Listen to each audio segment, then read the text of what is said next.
Maintenant qu'on a établi où étaient nos périodes spécialistes ou que ça soit aussi, si on est spécialiste, où sont nos groupes, que ça soit par menu déroulant ou en indiquant dans une case complète où se trouve notre période. Donc on pourrait, comme j'avais déjà dit dans une autre vidéo, mettre une, couleur différente pour les périodes de spécialistes. On serait prêt à dupliquer notre modèle.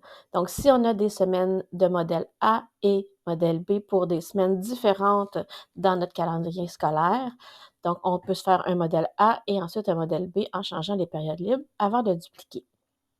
Donc, une fois qu'on est rendu à dupliquer, on prend notre modèle ici et on le duplique. Donc, on voit qu'on a une copie du modèle ici. Donc, je peux choisir avant tout ma semaine. Donc, si c'est au mois de septembre, comme ici, ce que je peux faire, c'est que je peux copier la semaine et ensuite aller renommer. Donc, je peux renommer ici en indiquant avec CTRL-V, parce que j'ai fait CTRL-C juste avant, et je peux diminuer en même temps mon titre de ma feuille. Comme ça prend moins de place, étant donné qu'on va avoir plusieurs feuilles.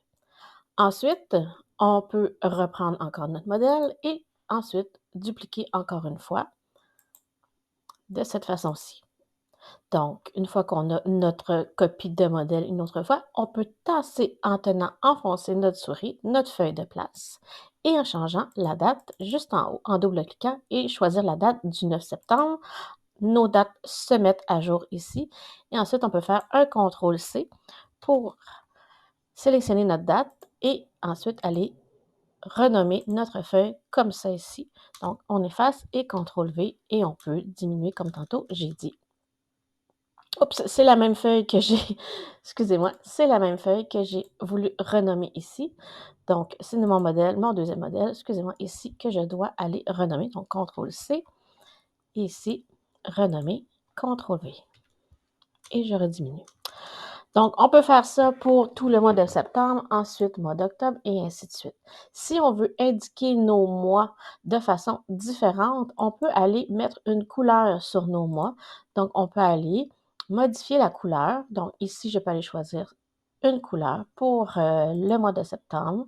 Donc, je pourrais choisir la même couleur pour tout le mois de septembre ici et ainsi de suite. On peut voir que ça ne fait pas grande différence. On voit la couleur en bas, mais ce n'est pas tout le titre de la feuille qui s'identifie, avec la nouvelle couleur. Donc, on peut le faire ou ne pas le faire, là, c'est une question de choix à ce moment-là.